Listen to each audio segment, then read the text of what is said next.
السلام علیکم ورحمۃ اللہ وبرکاتہ۔ قربانی کورس سن 1441 ہجری بمطابق 2020 میں تمام شرکائے کورس کو اس پروگرام میں شرکت پر خوش آمدید کہتے ہیں۔ اللہ رب العزت آپ کے اس علمی ذوق کو قبول فرمائے، مزید اس میں برکت عطا فرمائے۔ نحمده ونصلي ونسلم على رسوله الكريم اما بعد۔ اللهم صل على سيدنا محمد وعلى آل سيدنا محمد وبارك وسلم۔ قربانی کورس کی آج پہلی نشست، پہلا سبق ہے جس میں 10 باتوں کی وضاحت کی جائے گی۔ نمبر 1، قربانی کا حکم کیا ہے۔ نمبر 2، قربانی کے نصاب کی تفصیل کیا ہے۔ نمبر 3، قربانی کی قیمت صدقہ کرنے کا حکم کیا ہے۔ نمبر 4، ایک قربانی پورے گھر کی طرف سے ادا کی جا سکتی ہے یا نہیں، اس کی کیا تفصیلات ہیں۔ نمبر 5، مشترکہ کاروبار والے افراد قربانی کس طرح ادا کریں۔ نمبر 6، نابالغ کی قربانی کا حکم کیا ہے۔ نمبر 7، فوت شدگان کی طرف سے قربانی کا حکم اور طریقہ کیا ہے۔ نمبر 8، غائب کی طرف سے قربانی کرنے کا حکم اور طریقہ کیا ہے۔ نمبر 9، قربانی میں نیابت کا حکم کیا ہے۔ اور نمبر 10، قربانی کی قضا کی کیا صورت ہے۔ پہلا عنوان، قربانی کا حکم کیا ہے۔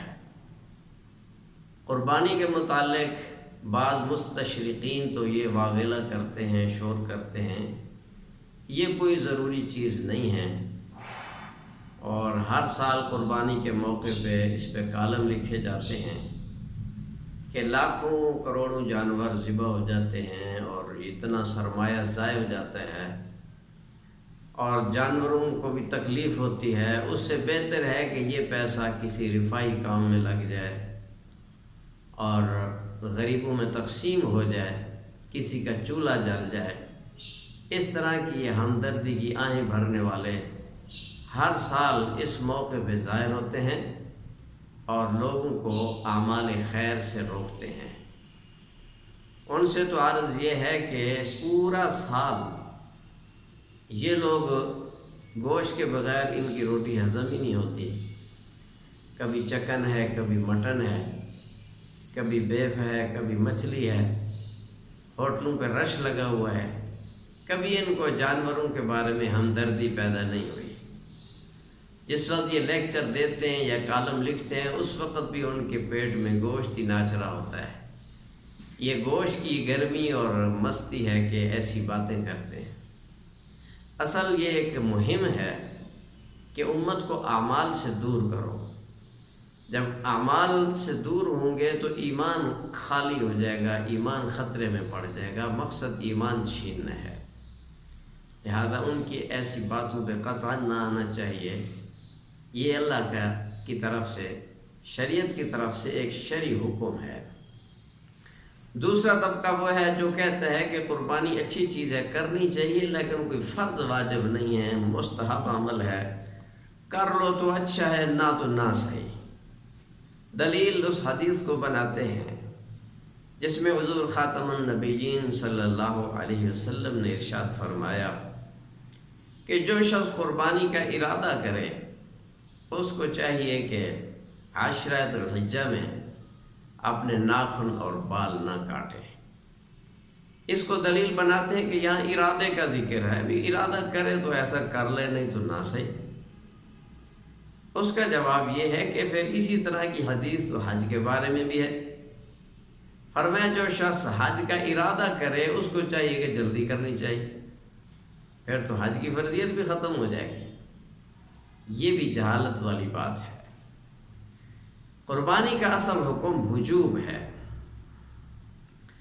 چنانچہ ابن ماجہ میں روایت ہے، حضرت ابو ہریرہ رضی اللہ تعالی عنہ ارشاد فرماتے ہیں، ان رسول اللہ صلی اللہ علیہ وسلم قال من کان له سعة ولم یضح فلا یقربن مصلانا، جس بندے کے پاس قربانی کرنے کی گنجائش ہو وہ قربانی نہ کرے تو اس کو ہماری عیدگاہ میں آنے کی اجازت ہی نہیں ہے۔ گویا کہ قربانی واجب ہونے کے بعد قربانی نہ کرنے والا مسلمانوں کی صف میں کھڑے ہونے کے قابل ہی نہیں ہے۔ اتنی سخت وعید جو آئی ہے یہ کسی مستحب کام پر، غیر ضروری کام پر نہیں ہوا کرتی، یہ وجوب ہے۔ پہلی امتوں پر بھی قربانی چلی آ رہی ہے۔ اللہ رب العزت نے ارشاد فرمایا لِكُلِّ أُمَّةٍ جَعَلْنَا مَنْسَكًا، ہم نے ہر امت پر قربانی کو لازم کیا، اس امت پر بھی قربانی لازم ہے۔ باقی ترتیب اور تفصیلات ہر امت کی علیحدہ علیحدہ تھی۔ تو پہلی بات کہ قربانی کا حکم کیا ہے، قربانی واجب ہے، اور نصاب والا اگر قربانی نہیں کرتا تو وہ واجب کا تارک اور گنہگار اور مجرم شمار ہوگا۔ دوسرا مسئلہ قربانی کے نصاب کی تفصیل کیا ہے، کس پر قربانی واجب ہوتی ہے۔ اس سلسلے میں سمجھیں کہ قربانی کا نصاب 52.5 تولے چاندی کی مالیت ہے۔ جو شخص 52.5 تولے چاندی کی مالیت کا مالک ہے اور قربانی کے دنوں میں وہ مالک ہو، چاہے پورا سال مالک تھا یا نہیں تھا، اس کے لیے سال گزرنا شرط نہیں ہے، اس پر قربانی لازم ہے۔ اور اس میں جو اموال شامل ہوتے ہیں 5 قسم کے مال ہیں۔ نمبر 1 سونا، نمبر 2 چاندی، نمبر 3 نقدی رقم، نمبر 4 مال تجارت، نمبر 5 اضافی مال، گھر کا سامان جو ضرورت سے زائد ہو، اضافی پلاٹ جو ضرورت سے زائد ہو، اضافی زمین جو ضرورت سے زائد ہو، چاہے وہ تجارت کی نیت سے نہ بھی ہو، وہ بھی غیر ضروری اموال میں آتی ہے۔ تو 5 قسم کے اموال ہیں۔ زکوٰۃ کے نصاب میں اور قربانی کے نصاب میں یہ فرق ہے۔ زکوٰۃ کے نصاب میں غیر ضروری اموال نہیں آتے، تو قربانی کے نصاب میں 5 چیزیں آ گئی، سونا، چاندی، نقدی رقم، مال تجارت اور غیر ضروری اموال، چاہے وہ پراپرٹی کی شکل میں ہوں یا گھریلو غیر ضروری سامان کی شکل میں ہوں۔ مثلا 3 سوٹ سے زائد کپڑے غیر ضروری، ایک بندے کے کئی جوتے ہوتے ہیں، تو 2 ایک گرمی سردی کا ضرورت ہے، باقی غیر ضروری ہیں۔ اسی طرح گھر میں سیندریاں ہیں، کمپیوٹر ہے جو ایسے ہی بس اپنی ٹائم پاسی کے لیے رکھا ہوا ہے، کوئی اس کے کاروبار کا حصہ نہیں ہے۔ اور اسی طرح بیڈ اور بسترے جو سال بھر استعمال نہیں ہوتے، فرنیچر کے وہ پیسز جو سال بھر استعمال نہیں ہوتے، اسی طرح برتن جو سال بھر استعمال نہیں ہوتے، یہ سب غیر ضروری ہیں۔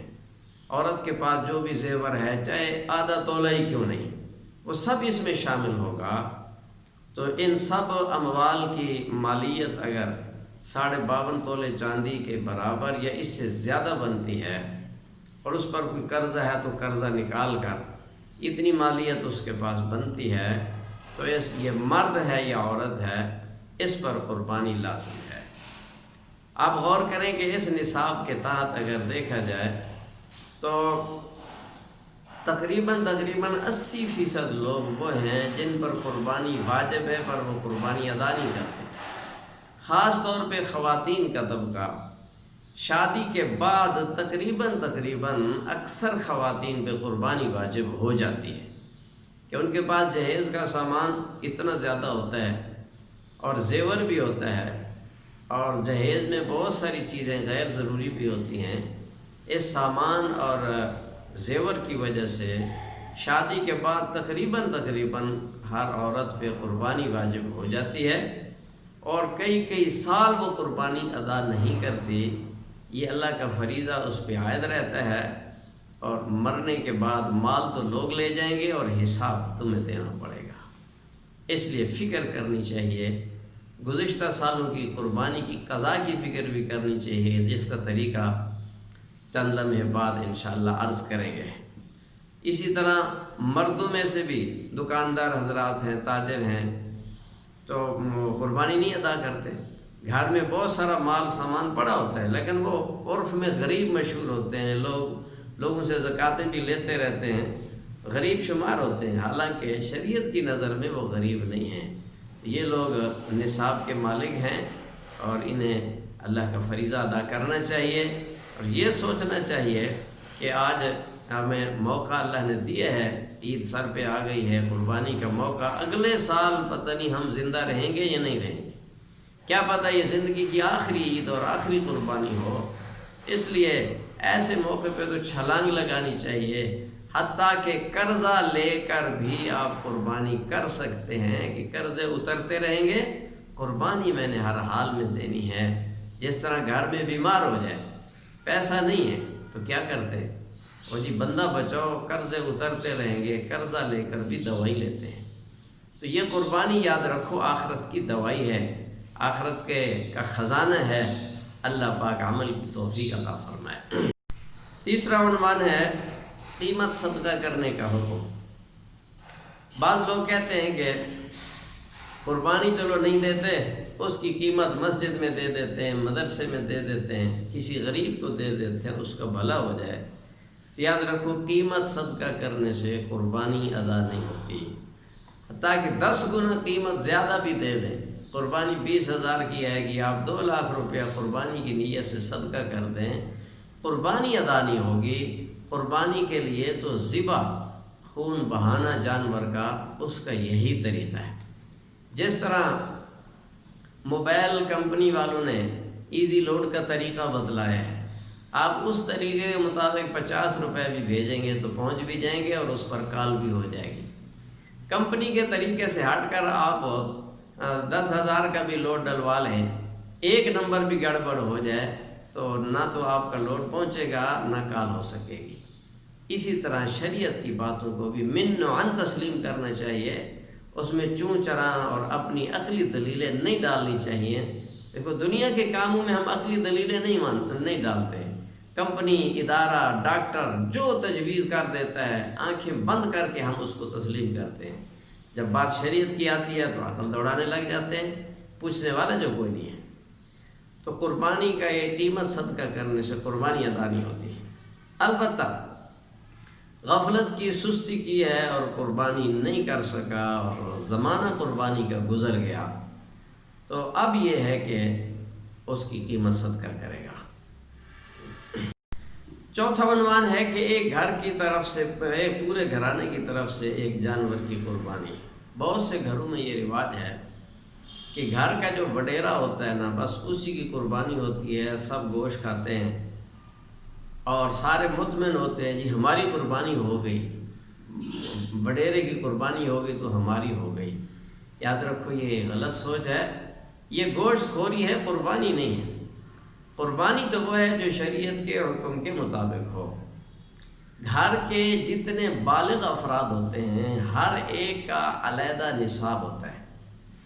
گھر میں بڑے صاحب ہیں، اس کی اہلیہ ہے، اس کا بیٹا ہے، اس کی بہو ہے، بیٹیاں ہیں، ہر بالغ کا علیحدہ نصاب شمار ہوتا ہے۔ اگر ہر گھر کے مثلاً 5 افراد ہیں، ان میں 3 افراد صاحب نصاب ہیں، میاں بیوی صاحب نصاب ہیں، بہو ان کی صاحب نصاب ہے، تو ان پر 3 قربانیاں لازم ہوں گی، ایک قربانی کفایت نہیں کرے گی۔ گھر میں جتنے بالغ افراد ہیں ہر ایک کا نصاب علیحدہ دیکھا جائے گا، جتنے بھی صاحب نصاب ہوں گے ان کے ہر ایک پر علیحدہ قربانی ہوگی۔ اگر ایک بندے کی طرف سے قربانی ہوئی ہے بھی چلو ایک بڑے کی طرف سے ہو گئی تو سب کی ہو گئی، اس میں قربانی تو ایک کی طرف سے ہوئی، اور باقی جو جن بالغین نے قربانی نہیں دی، جن پر لازم تھی، وہ گناہگار ہیں، وہ مجرم ہیں، انہیں اس کوتاہی پر حساب دینا پڑے گا۔ اور ایک صورت یہ ہوتی ہے کہ ایک جانور کو پورے گھرانے کی طرف سے بغیر متعین کیے قربان کیا جاتا ہے۔ اس میں یہ متعین نہیں ہوتا کہ یہ فلاں فرد کی طرف سے، نہیں جی، پورے گھر کی طرف سے قربانی ہے، خاص فرد کی نیت نہیں ہے۔ تو اس صورت میں وہ کسی کی طرف سے بھی نہیں ہوگی، وہ صرف گوشت ہے، بسم اللہ پڑھ کے چونکہ ذبح کیا ہے، گوشت تو کھا سکتے ہیں، لیکن وہ قربانی کسی کی طرف سے بھی نہیں ہوگی۔ اور ایک ترتیب یہ ہوتی ہے کہ گھر میں بعض لوگوں نے باریاں بنائی ہوئی ہوتی ہیں، اس سال فلانے کی طرف سے قربانی، اگلے سال جی پچھلے سال ہماری ہوئی تھی، اگلے سال فلانے کی ہو جائے، اگلے سال فلانے کی۔ یہ ترتیب بھی غلط ہے۔ جو بھی صاحب نصاب ہے اس پر ہر سال قربانی لازم ہے، جس سال اس کا نصاب ہوگا اس سال قربانی لازم ہوگی۔ اور یہ باریاں لگانے والے بسا اوقات بچوں کو بھی شامل کر لیتے ہیں، جب بڑوں کے نمبر ختم ہو گئے تو اگلے سال چھوٹے بچوں کی قربانی کر دی، جو پچھلے سال اس کی نہیں ہوئی تھی اس دفعہ اس کی کر لو۔ یہ بھی خلاف شرع بات ہے۔ شریعت کے مسائل سیکھنے چاہیے، پوچھ کر کرنا اور کر کر پھر بتانا، نہ یہ کہ عمل کر کے پھر پوچھتے رہیں جی ہم نے اس طرح کیا ہے تو اب اس کا شرعی حکم کیا ہے۔ عمل کر کے اگر پوچھیں گے تو نقصان اٹھائیں گے، دنیا کا بھی نقصان ہوگا اور آخرت کا بھی نقصان ہوگا۔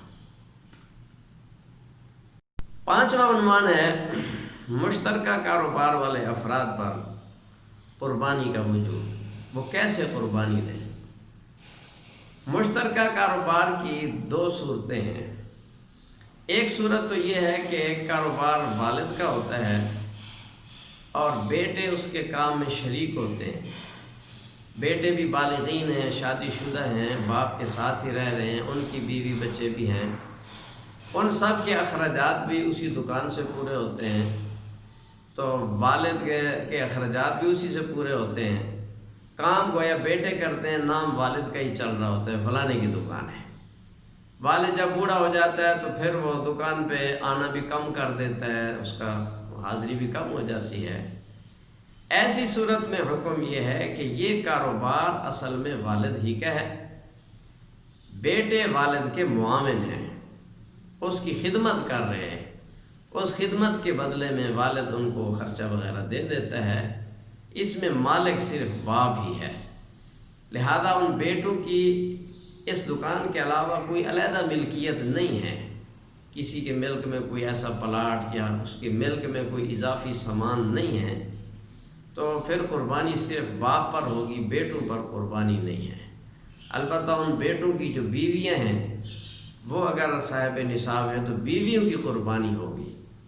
اور اس ضمن میں ایک بات یہ بھی سمجھ لیں کہ عورتیں بسا اوقات کہتی ہیں جی زیور تو ہمارے پاس ہے، سامان تو ہے، پیسے نہیں ہیں، قربانی کیسے دیں؟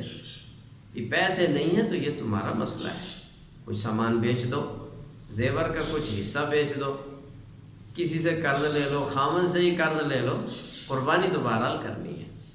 تو بیٹوں پر اس صورت میں قربانی نہیں ہے، بیٹوں کی بیویاں اگر نصاب کی مالک ہیں ان پر قربانی لازم ہے۔ دوسری صورت ہے مشترکہ کاروبار کی کہ چند افراد آپس میں مشترکہ سرمایہ کے ساتھ شریک ہیں، چاہے وہ بھائی ہوں یا بھائی نہ ہوں، ان میں سے ہر ایک کی علیحدہ ملک شمار ہوگی۔ اگر مجموعہ کاروبار اتنا ہے کہ مثلاً 5 افراد شریک ہیں، اس کاروبار کے پورے حجم کو، پوری انویسٹمنٹ کو، سارے سرمایہ کو 5 حصوں میں تقسیم کیا جائے تو ہر بندے کے حصے میں اتنا مال آ جاتا ہے کہ وہ نصاب کا مالک بن جائے، پھر تو ہر ایک پر قربانی لازم ہوگی۔ اگر 5 حصوں پر تقسیم کرنے کی صورت میں کسی ایک کا بھی نصاب مکمل نہیں ہے، مثلاً آج کل 52.5 تولے چاندی کی مالیت کوئی 50-55 ہزار ہے، 5 حصوں میں تقسیم کیا تو ہر فرد کے حصے میں 40-40 ہزار آ رہا ہے، اور لیکن مجموعی طور پہ وہ نصاب بنتا ہے، مجموعی طور پہ تو نصاب بن گیا، علیحدہ نصاب نہیں بنتا۔ تو یہ چونکہ ہر ایک کی ملک علیحدہ ہے تو اس صورت میں کسی پر بھی قربانی لازم نہیں ہوگی، مشترکہ مجموعی پہ بھی نہیں ہے اور ہر ایک پہ علیحدہ بھی نہیں ہے، واجب نہیں ہے۔ اگر کوئی ویسے نفلی طور پہ دینا چاہے تو دے سکتا ہے، کوئی حرج نہیں ہے۔ چھٹا عنوان ہے نابالغ پر قربانی۔ یاد رکھیں شریعت کے جتنے احکام ہیں اور ان میں خصوصاً معاملات، عبادات، اس کا تعلق بلوغ کے ساتھ ہے۔ اس کی نماز، اس کے روزے، حج، زکوٰۃ، یہ سب بالغ ہونے کے بعد لاگو ہوتے ہیں۔ اسی طرح قربانی بھی بلوغ کے بعد لازم ہو گئی۔ کوئی بچہ اگر بلوغ سے پہلے ہی مالدار ہو گیا، ایسا ہو سکتا ہے، کبھی وراثت میں جائیداد مل جاتی ہے یا کسی اور وجہ سے، چاہے وہ غنی کیوں نہیں ہے، نہ اس پر قربانی ہے، نہ حج ہے، نہ زکوٰۃ ہے۔ چنانچہ شریعت مطہرہ کا ضابطہ ہے فَتَجِبُ التَّضْحِيَةُ عَلَى كُلِّ حُرٍّ مُسْلِمٍ مُقِيمٍ مُوسِرٍ عَنْ نَفْسِهِ لَا عَنْ طِفْلِهِ، کہ قربانی جو واجب ہوتی ہے ہر مسلمان پر جو آزاد بھی ہو اور مقیم ہو یعنی مسافر نہ ہو، موسرن صاحب نصاب ہو، مالدار ہو، اپنی ذات کی طرف سے واجب ہوگی، اپنی اولاد کی طرف سے نہیں۔ تو اس سے یہ بات واضح ہو گئی کہ گھروں میں جو بعض گھروں میں نظام ہوتا ہے کہ باری باری قربانی دیتے ہیں، تو بسا اوقات چھوٹے بچوں کی باری آ جاتی ہے، اس سال بڑے قربانی نہیں دیتے، تو چھوٹے بچے کی قربانی دینے سے بڑوں کی قربانی ادا نہیں ہوگی، ان پر وہ وجوب اسی طرح قائم رہے گا۔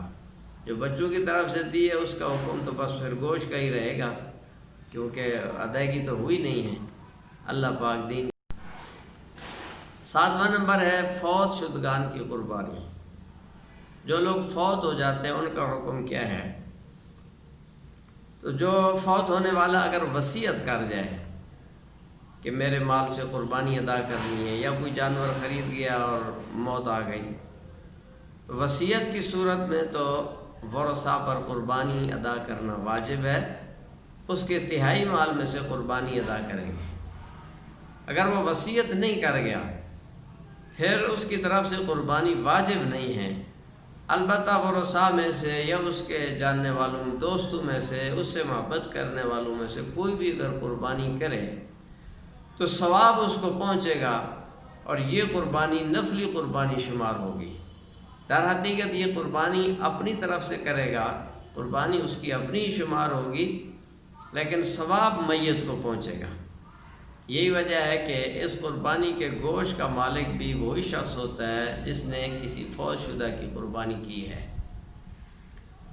تو وہ خود بھی استعمال کرے، تقسیم کرنا چاہے کر سکتا ہے، لازم نہیں ہے کہ اس پر قربانی کرے۔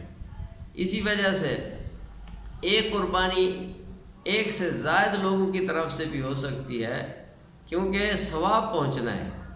مثلا 100 بندوں کی طرف سے، پوری امت کی طرف سے کوئی بندہ ایک قربانی کرنا چاہتا ہے تو یہ نفلی قربانی ہے، کوئی حرج نہیں ہے، قربانی اسی کی طرف سے ہوگی، ثواب اس کو پہنچے گا۔ چنانچہ حضور انور صلی اللہ علیہ وسلم نے ایک قربانی، ایک مینڈا ذبح فرمایا اور دعا کی یا اللہ یہ میری طرف سے، اور دوسرا مینڈا ذبح فرمایا یا اللہ یہ میری امت کے غرباء کی طرف سے۔ آپ نے پوری امت کی طرف سے یہ قربانی ادا کی ہے۔ 8واں مسئلہ ہے غائب کی طرف سے قربانی۔ جو شخص یہاں موجود نہیں ہے اس کی قربانی کی مختلف صورتیں ہیں۔ ایک صورت تو یہ ہے کہ اس کی مملوکہ چیز، اس کا ملک یہاں موجود ہے، اس کے ملک کا جانور، اس کا مالک وہ خود ہے، غائب جانور اس کا موجود ہے، آپ اس کو اطلاع کے بغیر اس کی طرف سے قربانی کر دیتے ہیں، تو یہ قربانی استحساناً جائز ہے۔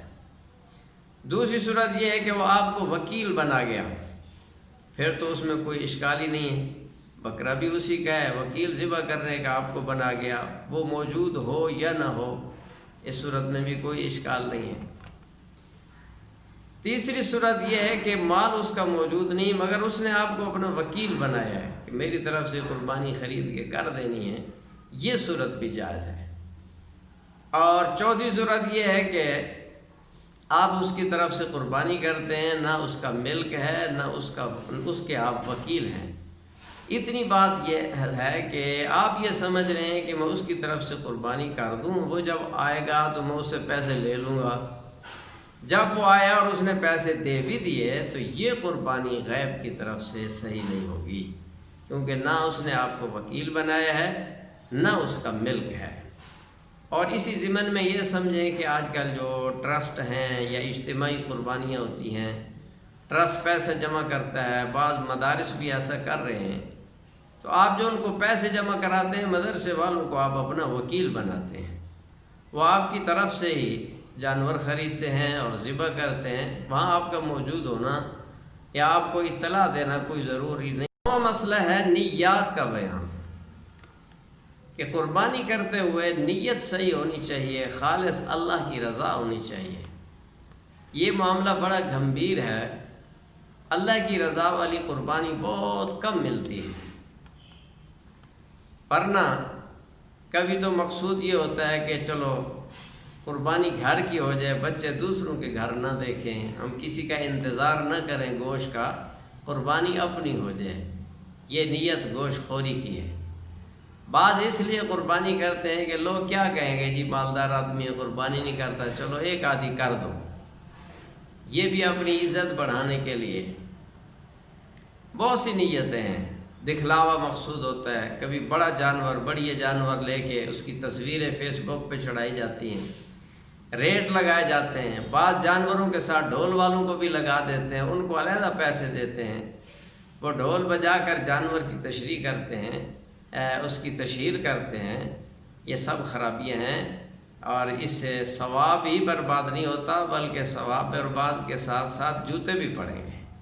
خالص اللہ کی رضا کے لیے قربانی ہو۔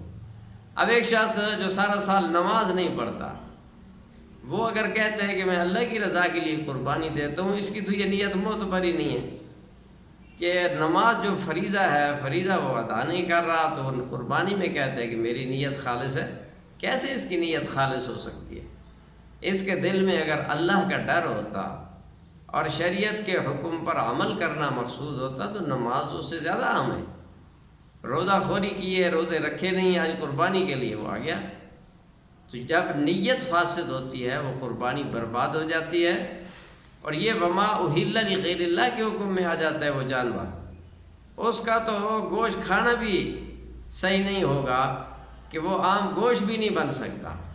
اس لیے اجتماعی قربانیوں میں خاص طور پہ اس کا خیال رکھا جائے، جب ایک جانور میں کئی شرکاء ہوتے ہیں، 6 لوگوں کی نیت ٹھیک ہے، ایک بندے کی نیت اگر گڑبڑ ہے تو اس کی قربانی بھی برباد، باقی 6 لوگوں کی قربانی بھی برباد ہو جاتی ہے۔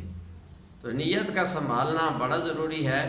فرمایا انما الاعمال بالنیات، کہ عمل کا جو دار و مدار ہے وہ نیت کے مطابق ہے۔ نیت صحیح ہوگی تو عمل قبول ہے، ورنہ مردود ہے۔ 10ویں نمبر پر ہے قربانی کی قضا۔ قربانی کی قضا کے متعلق سمجھیں کہ اگر پچھلے سالوں کی قربانی رہی ہوئی ہے یا اس سال بھی قربانی نہیں کر سکا، گزر گیا، تو قضا اس پر بہرحال لازم ہے۔ جیسے نماز چھوٹ جائے قضا لازم ہے، وتر واجب ہے، چھوٹ جائیں تو قضا لازم ہے، اسی طرح قربانی کی قضا بھی لازم ہے۔ بلوغ سے لے کے اب تک جتنا عرصہ قربانی نہیں ادا کی، قربانی جن سالوں میں واجب تھی ادا نہیں کی گئی، تو ان کی قضا لازم ہے، ورنہ اس پر پکڑ ہوگی، اس کا حساب دینا پڑے گا۔ مال اللہ کی نعمت ہے، اس کا میں سے حصہ نہیں دیا تو حساب تو دینا پڑے گا۔ اب قضا کا طریقہ کیا ہے؟ بعض لوگ یہ کرتے ہیں جی اگلے سال ہم 2 قربانیاں دے دیں گے، ایک پچھلے سال کی قضا اور ایک اس سال کی۔ یہ طریقہ ٹھیک نہیں ہے۔ قربانی کی قضا اب جانور کے ذریعے نہیں ہوگی، قربانی کی قضا اب قیمت کے ذریعے ہوگی۔ جب یہ 3 دن گزر گئے، اب اس قربانی کی جو اس وقت کی قیمت ہے وہ صدقہ کرنا ہوگا۔ اور پچھلے سالوں کی جو قربانیاں ہیں، اگر زیادہ عرصے کی ہیں، 10 سال 20 سال کی قربانیاں ہیں، تو اس کی قضا کی صورت کیا ہے؟ افضل صورت تو یہ ہے کہ اس سال جو قربانی کا ریٹ ہے اسی اعتبار سے پچھلے 10 سالوں کا ریٹ متعین کر کے اتنی قیمت صدقہ کر دی جائے، افضل تو یہی ہے۔ اگر اتنی گنجائش نہیں ہے، وسعت نہیں ہے، تو پھر پچھلے سالوں کا حساب لگا لیا جائے۔ مثلا اس سال اگر حصے کی قیمت 10,000 ہے تو پچھلے سال فرض کرو 9,000 تھی، آج سے 5 سال پیچھے چلے جاؤ تو 7,000 8,000 تھی۔ تو اسی طرح ایک موٹا سا حساب لگا کے اتنی قیمت صدقہ کر دی جائے تو اللہ کی رحمت سے امید ہے کہ انشاءاللہ تلافی ہو جائے گی، کہ کچھ نہ ہونے سے کچھ ہونا تو بہتر ہے، بجائے اس کے کہ بالکل ہی نہ ادا کرے۔ چلو کچھ نہ کچھ دیا ہے، توبہ استغفار بھی کرنی چاہیے۔ یہ جو کوتاہی ہوئی ہے لا علمی کی وجہ سے ہوئی ہے یا غفلت کی وجہ سے، اس پہ توبہ استغفار بھی کی جائے اور قضا کی فکر کی جائے کہ یہ اموال سب دنیا میں رہ جانے ہیں، اور ورثاء اٹھا لیں گے، لوگ اٹھائیں گے، وہ مزے کریں گے، اور قبر میں جوتے تو خود کھانے پڑیں گے۔ اللہ پناہ میں رکھے، اللہ تعالیٰ سب کی حفاظت فرمائے۔